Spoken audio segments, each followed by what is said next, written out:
Hermanos y amigos, estamos una vez más acá grabando otro video. En esta ocasión vamos a hablar sobre el arrebatamiento o el rapto de la iglesia. Vamos a abordar la cuestión de si en qué periodo transcurre en cuanto a lo relacionado con la tribulación y gran tribulación, que es un periodo de 7 años dividido 3 años y medio en lo que se llama la tribulación y en otros 3 años y medio dividido en lo que se llama la gran tribulación. Es decir, que los últimos 3 años y medio van a ser los peores y los más malos. Así que la pregunta acá es si el arrebatamiento será antes, durante o después de la tribulación, o a la mitad de la tribulación, es decir, en los primeros 3 años y medio. Primeramente vamos a sentar cabeza en lo que es el arrebatamiento, para después de ahí partir cuando se realiza o cuando acontece este evento tan especial para nosotros los creyentes, los cristianos, los hijos de Dios. Y vamos a compartir la palabra de Dios en 1 Corintios capítulo 15, versículo 50 y versículo 51 y versículo 52. Y después vamos a compartir 1 Tesalonicenses capítulo 4, versículo 16 en adelante. Dice así la palabra del Señor. Pero esto digo, hermanos, que la carne y la sangre no pueden heredar el reino de Dios, ni la corrupción hereda la incorrupción. He aquí os digo un misterio: no todos dormiremos, pero todos seremos transformados, en un momento, en un abrir y cerrar de ojos, a la final trompeta, porque se tocará la trompeta y los muertos serán resucitados incorruptibles, y nosotros seremos transformados. Y 1 Tesalonicenses capítulo 4, versículo 16 en adelante, dice la palabra del Señor.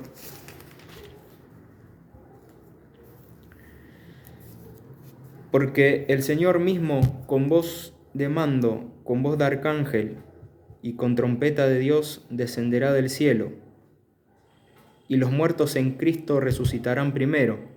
Luego nosotros, los que vivimos, los que hayamos quedado, seremos arrebatados juntamente con ellos en las nubes para recibir al Señor en el aire, y así estaremos siempre con el Señor. Bueno, esto es para ubicar más que nada lo que es el arrebatamiento o rapto, o también lo que se llama el levantamiento de la iglesia. Y fíjese que tanto 1 Corintios como 1 Tesalonicenses son versículos parecidos. Los dos hablan de resurrección, de trompeta y de los que viven serán transformados o arrebatados. Y queda claro también que la carne y la sangre, esta no puede heredar el reino de Dios, porque en este cuerpo mortal, digamos que estamos en la naturaleza caída, en la naturaleza pecaminosa. Bueno, una vez identificado el arrebatamiento, que es que los muertos en Cristo resucitan y que los que viven y son creyentes fieles, consagrados, santos, arrepentidos y convertidos, son transformados, es decir, que en un momento rápido, en un momento fugaz, de un momento a otro, el Señor se lleva a esos creyentes y son, dice, arrebatados al cielo, para encontrarse en el aire con los muertos en Cristo y recibir todos juntos al Señor. Y así, dice, estaremos siempre con el Señor. Bueno, eso es lo que Dios hace, se lleva a su iglesia. Pero ¿dónde está la confusión? La confusión está en que algunos no saben cuándo sucederá y enseñan mal a la gente, a las personas, dicen que será a la mitad de la tribulación, o sea, durante la tribulación. Otros dicen que va a ser después de la tribulación. Pero no hay que confundir las cosas, porque verdaderamente y ciertísimamente el arrebatamiento va a ser antes de la tribulación, antes de que comience la tribulación. Y la palabra de Dios nos da algunos ejemplos de esto, con personajes bíblicos, y también así el Apocalipsis lo enseña con el apóstol Juan. Pero vamos a empezar desde Enoc, luego vamos a seguir con Noé. Porque Enoc fue un hombre que caminó con Dios, declara la Biblia en Génesis. Caminó Enoc con Dios. Él quiere decir que era un hombre que amaba a Dios, caminaba con Él, conversaba con Él. Era un hombre fiel a Dios. En esta vida Enoc caminaba con Dios. Y dice que Dios le traspuso, se lo llevó, lo traspuso, para que no vea muerte. ¿Qué quiere decir esto? Que Enoc fue una de las primeras personas, por así decirlo, la primera persona que fue traspuesta para no ver muerte. Fue un tipo de arrebatamiento. O sea que Enoc no murió como Adán, como Eva, etc., sino que Enoc fue un ejemplo del arrebatamiento de lo que Dios iba a hacer más adelante con los creyentes fieles. Esto está en el Génesis, que Enoc fue traspuesto para no ver muerte. O sea, el privilegio que él tuvo fue que Dios lo traspuso y no vio la muerte, tipo de arrebatamiento. Después tenemos también a Noé y su familia. Noé fue el hombre escogido por Dios en el tiempo antes del diluvio para salvar a la humanidad y que la humanidad siga procreando. Dice la palabra que halló Noé gracia a los ojos de Dios. Y dice que Dios le dijo a Noé que construya un arca. Y dice la palabra de Dios que Noé era pregonero de justicia.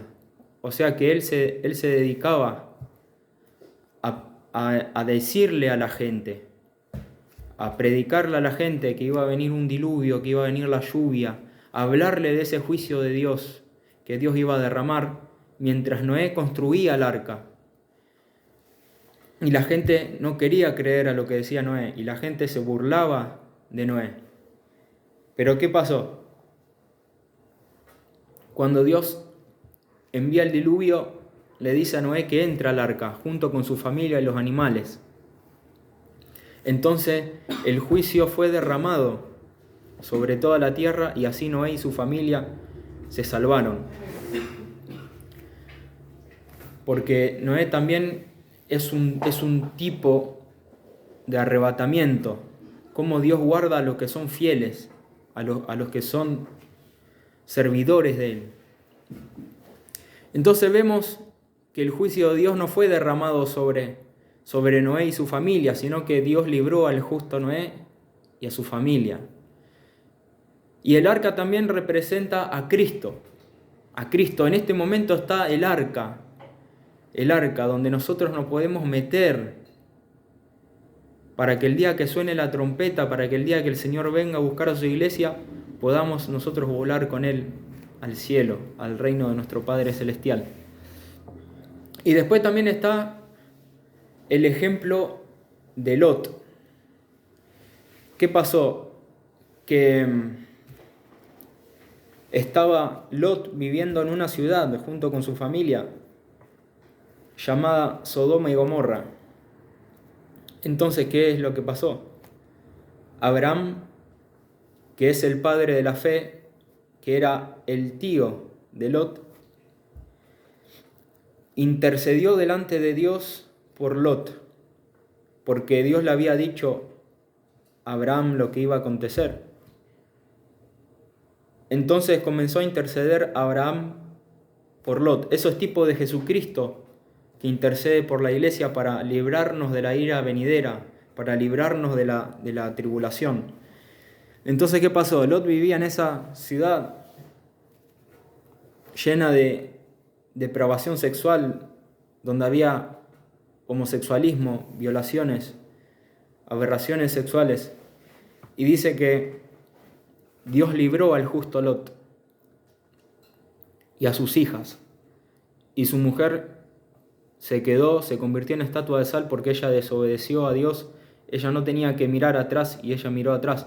Pero Lot y sus hijas se salvaron, Dios los libró. Los sacó Dios de la ciudad antes de que se derrame el juicio, antes de que Dios haga llover fuego y azufre del cielo sobre esas ciudades pecaminosas. Dios sacó a Lot y a su familia, a sus hijas. Eso también es tipo del arrebatamiento. O sea que la ira de Dios en la tribulación no es para que se derrame sobre la iglesia de Cristo, la iglesia donde mora el Espíritu Santo de Dios. Entonces, todas estas cosas son ejemplos de cómo Dios libró a Noé y su familia, de cómo Dios libró a Lot y a sus hijas, de que cómo Dios va a dar, esta es la pregunta, ¿cómo Dios va a dar la misma paga a los justos, a los fieles, a los santos, a los que le aman, juntamente con los impíos, con los pecadores? Sería entonces Dios injusto, y es imposible que Dios sea injusto. Porque ¿por qué uno ama a Dios en esta vida, uno busca a Dios? Y para que Dios termine dando la misma paga que a todos, esto de ninguna manera es así. Dice la palabra de Dios que Dios es el juez justo y sabe librar a los justos, a los que viven piadosamente en Cristo Jesús. Sabe Dios librar a los que son de Él. Conoce el Señor a los que son suyos, dice la palabra. Y también declara el Evangelio de Juan, capítulo 3, declara que todo aquel que rehúsa creer en el Hijo, la ira de Dios está sobre él. O sea, que en el momento no sea derramada es una cosa, en su totalidad, ¿verdad? Sino que Dios es paciente, queriendo que todos se arrepientan y que nadie perezca. Pero ¿qué pasa? Que el que dice que él declara que el que cree en el Hijo verá la vida, pero el que rehúsa creer en el Hijo, la ira de Dios está sobre él. ¿Y qué es la tribulación? Es la ira de Dios cayendo sobre la tierra, son los juicios de Dios cayendo sobre la tierra. Entonces, el Señor Jesús, en los evangelios, cuando habla acerca de las señales del fin, te declara que los tiempos que son justamente estos los que vivimos, serían como los tiempos de Lot, como los tiempos de Noé, como los tiempos de Sodoma y Gomorra. Eso es lo que declara Jesús, que hablando de las señales del fin, serían los tiempos como de Sodoma y Gomorra, o sea, hablando del homosexualismo, aberraciones sexuales, y que sería como los tiempos de Noé. ¿Y qué pasaba en los tiempos de Noé? Que la tierra estaba llena de violencia. Justamente hablando de Noé, y Dios libró a Noé. Justamente hablando de Sodoma y Gomorra, y libró a Lot. O sea, claramente la palabra de Dios, si uno estudia y escudriña, da a entender que el arrebatamiento será antes de la tribulación.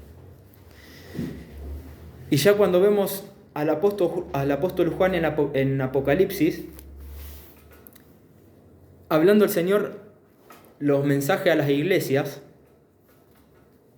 hay una iglesia a la que el Señor le dice: por cuanto has guardado la palabra de mi paciencia, yo también te guardaré de la hora de la prueba que ha de venir sobre el mundo entero, para probar a los que moran sobre la tierra. Y sucede que Dios va a guardar a la iglesia de esa hora tremenda que va a venir sobre el mundo. ¿Cómo la va a guardar? Como leímos en el arrebatamiento, en el rapto, o lo que se llama el levantamiento de la iglesia. ¿Qué sucede en el Apocalipsis con el apóstol Juan? El apóstol Juan ve a la iglesia, ve a los hijos de Dios ya en el cielo. Pero antes de que el apóstol Juan vea a la iglesia en el cielo,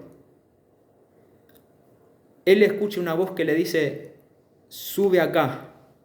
Eso está hablando del arrebatamiento. Cuando el apóstol Juan ve la visión y ve al Hijo de Dios, a Jesucristo, y luego en esa visión o en esa experiencia espiritual el Señor le da el mensaje a las iglesias, luego del mensaje a las iglesias se le dice al apóstol Juan, sube acá, y él en el espíritu es arrebatado y es traspasado de los tiempos y es llevado al futuro a ver las cosas que acontecerán más adelante. Entonces él se encuentra en el espíritu después de que se le dice sube acá, y él ve a toda la iglesia en el cielo. Por eso cuando se le dice sube acá, eso es el arrebatamiento. Y ya después él ve a toda la iglesia en el cielo, a todos los creyentes en el cielo. Los arrebatados ya los ven en el cielo. Y después de eso, ¿qué acontece? Que aparece el Cordero de Dios. Aparece el Cordero de Dios con los sellos, que es esos juicios que serán desatados uno por uno, un sello a otro sello. Y ahí es donde comienza la tribulación, cuando el Señor abre el primer sello. Y después también están las 7 trompetas y las 7 copas llenas de la ira de Dios. O sea, son 7 sellos, 7 trompetas y 7 copas llenas de la ira de Dios.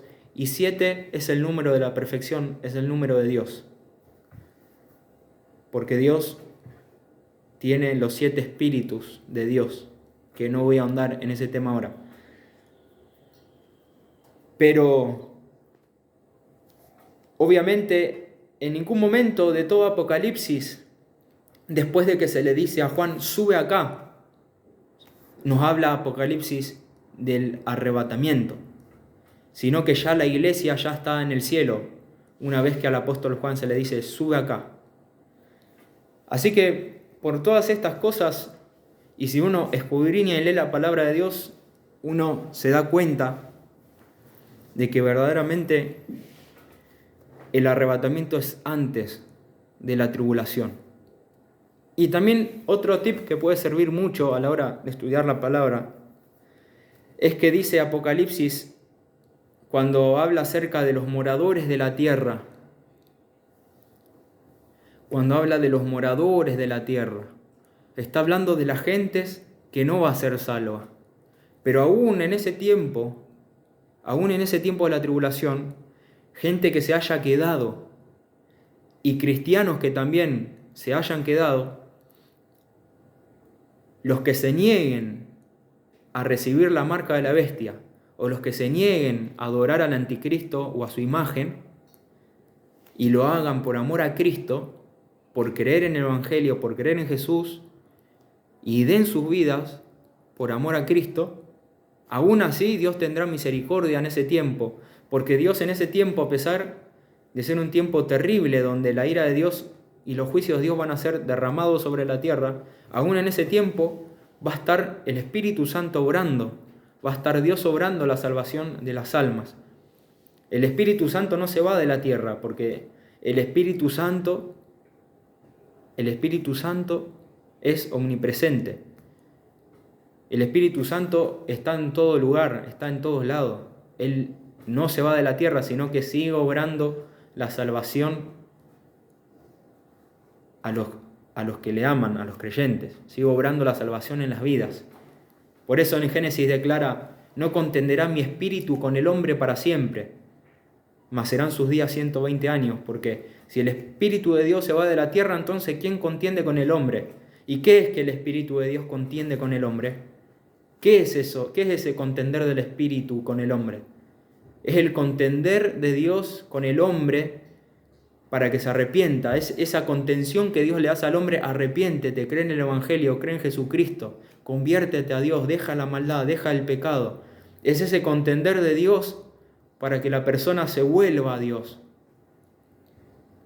Y si el Espíritu Santo se va, entonces ya están todos fregados, como se dice. Pero aún en ese tiempo Dios estará obrando, porque levantará a 144.000 israelitas, 12.000 de cada tribu de Israel, ángeles también que predicarán el Evangelio, y también se predicará el Evangelio en ese tiempo. Entonces Dios estará todavía obrando la salvación. Cuando la palabra de Dios declara, hay quien al presente lo detiene. Ahí está, ese es otro tip. ¿Por qué el anticristo no es levantado? Porque dice la palabra de Dios que hay quien al presente lo detiene. ¿Quién es el que el presente lo detiene al anticristo para que se levante? El cuerpo de Cristo. Ese es el que al presente lo detiene. Obviamente, el Espíritu Santo que mora en el cuerpo de Cristo.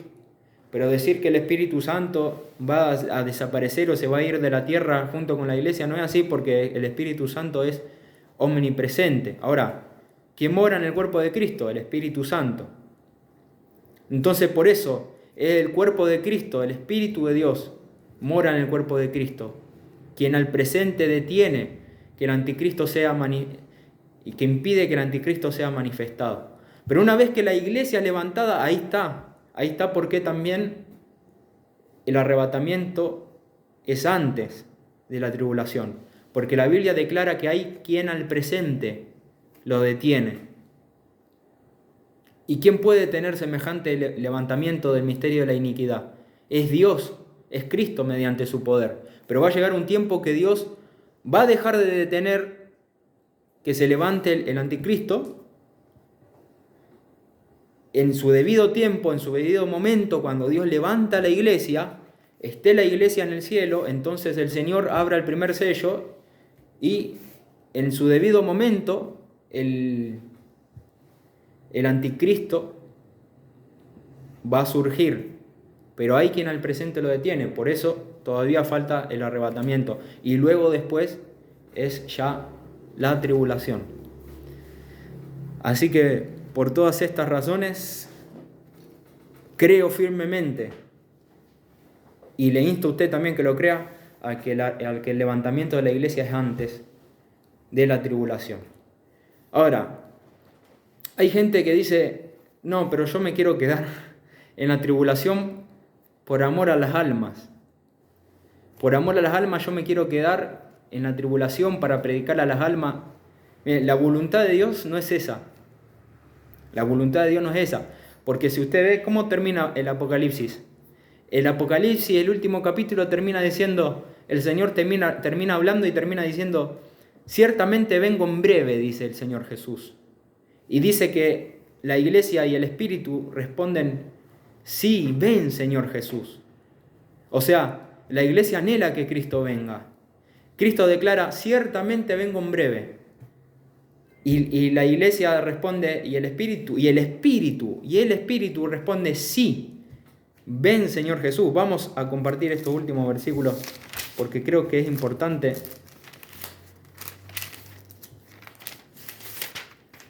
Entonces, se puede decir que aquellos que creen que el levantamiento de la iglesia es durante o después de la tribulación, están fuera de la voluntad de Dios. Y verdaderamente, hermano, hermana, amigo, amiga, si verdaderamente el que escucha esto quiere la salvación y quiere hacer la voluntad de Dios, porque el Señor dijo, no todo el que me diga Señor, Señor entrará al reino de los cielos, sino el que haga la voluntad de mi Padre que está en el cielo. ¿Y cuál es la voluntad del Padre? Esta es la voluntad del Padre. Mire, escuche. Apocalipsis capítulo 22, versículo 20. Y esto es ya como lo último que dice el Señor, porque después está el versículo 21 y termina ahí Apocalipsis. Mire lo último que dice Cristo, lo último que dice el Señor es, en el versículo 20 dice, el que da testimonio de estas cosas dice, ciertamente vengo en breve. Eso es como lo último que Cristo dice en sus palabras, ciertamente vengo en breve. Y dice, prosigue y dice, es como la respuesta, amén, sí, ven, Señor Jesús. Esa es la voluntad de Dios. Amén, sí, ven, Señor Jesús. No que todavía no, yo me quiero quedar en la tribulación porque quiero predicarle a las almas, eso es una locura. Y el versículo 17, vamos a leer el versículo 12 y después el versículo 17. Versículo 12 dice, he aquí yo vengo pronto y mi galardón conmigo para recompensar a cada uno según sea su obra. Ese es el tribunal de Cristo, pero no voy a ahondar en eso. Versículo 17 es como una respuesta que dice, y el Espíritu y la esposa, que la esposa es la iglesia, dicen, ven. Y el que oye, diga, ven. O sea, que no solamente el Espíritu Santo y la iglesia anhelan y dicen, ven, sino que también el que oye, también al inconverso, al que oye dice, y al que oye diga, ven. Es que no importa cómo uno esté delante de Dios. La voluntad de Dios es que anhelemos que Él venga y nos da tiempo para que nos preparemos. Por eso dice, y el que oye diga, ven, y el que tiene sed venga, y el que quiera tome del agua de la vida gratuitamente. Así que, por todas estas cosas, Dios nos recibe como nosotros estemos, pero el arrepentimiento y la conversión tienen que ser verdaderos. ¿Para qué? Para que en aquel día glorioso del levantamiento de la iglesia podamos irnos con Él, porque esta es su voluntad, y no tengamos que quedarnos aquí en la tierra a sufrir las consecuencias de las malas decisiones que el día de mañana puedan llegar a hacernos sufrir todas estas cosas. Así que este es el tiempo de la gracia y este es el momento, y por todas estas cosas, crea, le insto a que crea firmemente que el arrebatamiento es antes de la tribulación. Y si tiene alguna duda, alguna pregunta o quiere escribirme por algo, no duden en hacerlo. Ahí en la descripción tiene mi mail para que me escriba. Que Dios le bendiga.